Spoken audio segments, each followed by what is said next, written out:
এটাই পৃথিবীর শেষ রাস্তা, এরপরেই শেষ দুনিয়া। কিন্তু পৃথিবীর এই শেষ রাস্তায় ভুলেও একা যাবেন না, তাহলে ঘটবে চরম বিপদ। এবার প্রশ্ন হলো, এই রাস্তাটিকে কেন বিশ্বের শেষ রাস্তা বলা হয়? কেনই বা সেখানে একা যাওয়া নিষেধ? বিস্তারিত থাকছে ডেস্ক রিপোর্টে।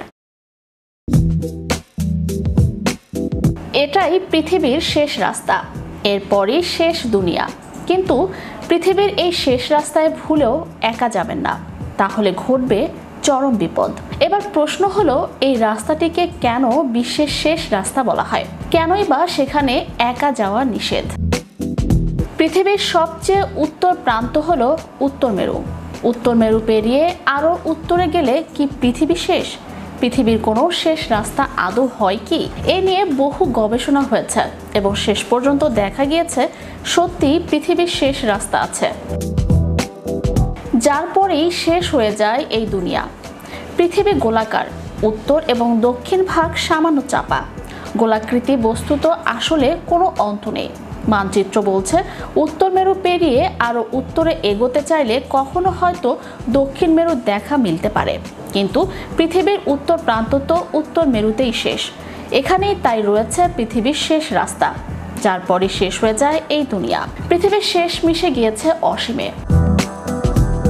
ভূবিজ্ঞানীরা দিলেন সেই রাস্তারই হদিশ। সেখানে পৌঁছানো কি সম্ভব? উত্তরটা হলো হ্যাঁ, সম্ভব। পৃথিবীর শেষ রাস্তাটির নাম হলো ইউরোপের E69 হাইওয়ে। কিন্তু পৃথিবীর এই শেষ রাস্তায় ভুলেও একা যাবেন না, তাহলে ঘটবে চরম বিপদ। এই E69 হাইওয়ে অবস্থিত নরওয়েতে উত্তর গোলার্ধে, অর্থাৎ নিরক্ষরেখার উপরের দিকে। এবার প্রশ্ন হলো, এই রাস্তাটিকে কেন বিশ্বের শেষ রাস্তা বলা হয়? কেনই বা সেখানে একা যাওয়া মানা? সেখানে গেলে কি অতল গহ্বরে তলিয়ে যাওয়ার ভয় আছে? কোথায় শুরু হয়ে কোথায় শেষ হয়েছে এই রাস্তা? দুনিয়ার শেষ রাস্তা বহু রহস্যে ঘেরা। উত্তর মেরুর গা ঘেঁষে চলে গিয়েছে বিশ্বের শেষ রাস্তা বা E69 হাইওয়ে, যা উত্তর ইউরোপের নর্থ ক্যাপকে সংযুক্ত করেছে নরওয়ের সঙ্গে। রাস্তাটির দৈর্ঘ্য প্রায় 14 কিলোমিটার।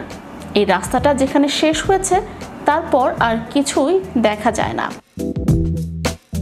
রয়েছে শুধুই সমুদ্র, হিমবাহ এবং তুষার। পাশাপাশি এখানে শীতকালে 6 মাস অন্ধকার থাকে, গ্রীষ্মকালে 6 মাস সূর্য দেখা যায়। শীতকালে যেমন এখানে কোনো দিন নেই, তেমনই গ্রীষ্মকালে এখানে কোনো রাত নেই। শীতকালে এখানে তাপমাত্রা -43 ডিগ্রি সেলসিয়াসে পৌঁছায় এবং গ্রীষ্মে তা পৌঁছায় 0 ডিগ্রিতে। Channel Europe news desk.